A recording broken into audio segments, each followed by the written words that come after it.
चुनाव आयोग ने गुजरात विधानसभा चुनाव की घोषणा कर दी है। राज्य में चुनाव 2 चरणों में है। 1 और 5 दिसंबर को चुनाव होंगे और नतीजे 8 दिसंबर को आएंगे। राज्य में मुख्य चुनावी मुकाबला बीजेपी और कांग्रेस के बीच में है। पहली बार आम आदमी पार्टी भी इस चुनाव में अपना भाग्य आजमा रही है। वो खुद को एक मजबूत दावेदार के तौर पर पेश कर रही है। जी हाँ, तो 3 कौन से पॉइंट है? पहली पॉइंट की अगर हम बात करें तो दलों का चेहरा कौन होगा, ये बड़ा सवाल है। बीजेपी का चेहरा पीएम नरेंद्र मोदी है। वो बीजेपी का एक तुरुप का पत्ता है जो 2001 से 2014 तक गुजरात के मुख्यमंत्री थे।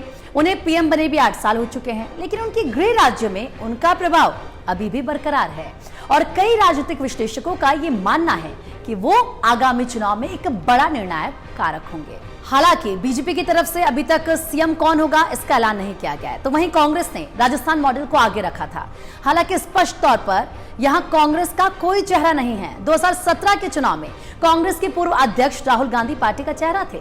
गुजरात कांग्रेस के अध्यक्ष जगदीश भाई कांग्रेस की तरफ से सीएम पद की रेस में है।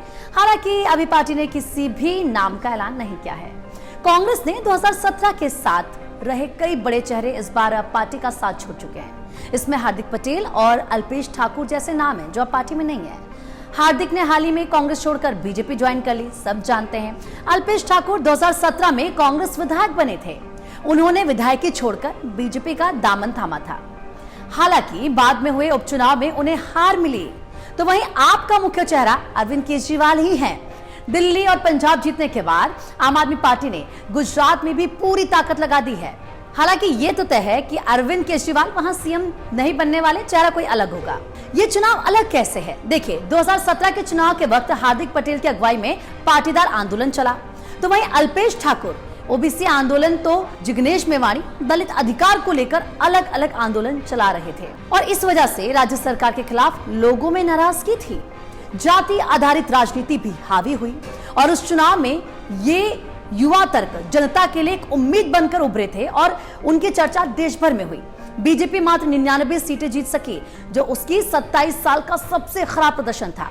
इस बार ऐसा कोई बड़ा आंदोलन गुजरात में नहीं हो रहा है। हालांकि पिछले 2 साल से अधिक बारिश से फसल को हुए नुकसान का मुआवजा नहीं मिलने को लेकर राज्य के कई हिस्सों में किसान अभी भी आंदोलन कर रहे हैं, लेकिन इसका चुनाव पर बहुत ज्यादा असर पड़ने की संभावना नहीं दिखाई दे रही है।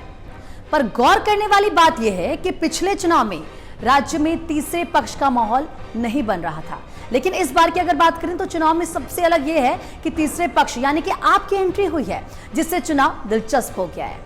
इस बार आपने फ्री बिजली, कर्ज माफी जैसे बड़े बड़े वादे किए हैं, जिससे बीजेपी कांग्रेस अपनी रणनीति बदलने के लिए मजबूर हो सकती है, स्ट्रैटेजी चेंज करनी पड़ सकती है। तीसरा बड़ा पॉइंट क्या है? सरकार के लिए क्या माहौल है? 2017 के चुनाव के दौरान पाटीदार आंदोलन हावी थी, बावजूद इसके बीजेपी की सरकार बनी। 2017 में जीत के बाद विजय रूपाणी सीएम बने, लेकिन कोविड के दौरान उनके खिलाफ नकारात्मक भाव बना, तो फिर केंद्र नेतृत्व ने उन्हें पद से हटा दिया और सीएम का चेहरा बदल दिया गया। पाटीदार समुदाय के भूपेंद्र पटेल सीएम बने। हालांकि दोबारा सत्ता विरोधी लहर फिर हावी हुई, तो पीएम मोदी ने मोर्चा खुद संभाल लिया। वे हाल के दिनों में 5 बार गुजरात के दौरे पर रहे हैं। इस बीच 30 अक्टूबर को मोरबी में पुल ढहने से 135 लोगों की मौत हो गई थी। इसमें प्रशासन और अमीर व्यापारियों के बीच गठजोड़ का मामला सामने आया। राजनीतिक विश्लेषक ये मानते हैं कि चुनाव में ये मुद्दा बन सकता है। मौजूदा समय में महंगाई और बेरोजगारी एक बड़ा मुद्दा है। बीजेपी गुजरात में अपने प्रदर्शन को पिछली बार से और बेहतर बनाने के लिए लगातार कोशिश कर रही है, क्योंकि इससे वो चुनाव जीतने के साथ साथ देश में संदेश देने में भी सफल रहेगी। लेकिन यदि उसकी सीटें कम होती हैं या घट जाती हैं, तो फिर विपक्ष को मौका मिल जाएगा और 2024 के लिए बीजेपी को घेरने की रणनीति पर कहीं ज्यादा तेजी से जुट सकता है।